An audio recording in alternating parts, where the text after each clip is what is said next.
জয় গুরুদেব।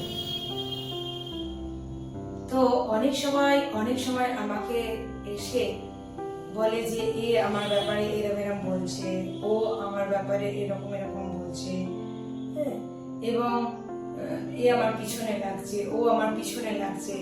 কিন্তু কি জানো তো, প্রত্যেকেই আমরা কিছু না কিছু কর্মা নিয়ে জন্মেছি। হ্যাঁ, তো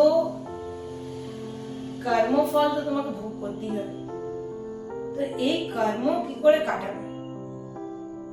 অন্য জীবজন্তুর কাছে কোনো অপশন নেই তার কর্ম কাটাবে। মানুষের কাছে একমাত্র অপশন রয়েছে তার ভালো কর্মের দ্বারা তার খারাপ কর্মটাকে সে কাটাতে পারে।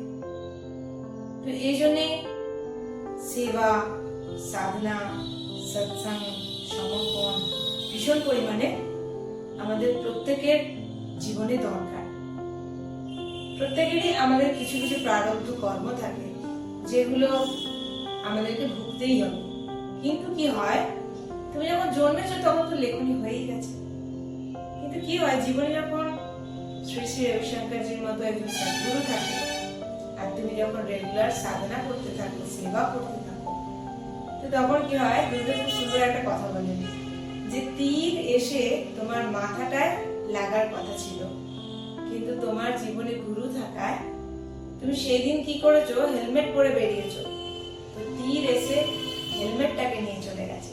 কারণ কি, তোমার জন্মের সময় লেখনী হয়ে গেছে, তীর তোমার মাথার দিকে আসবে।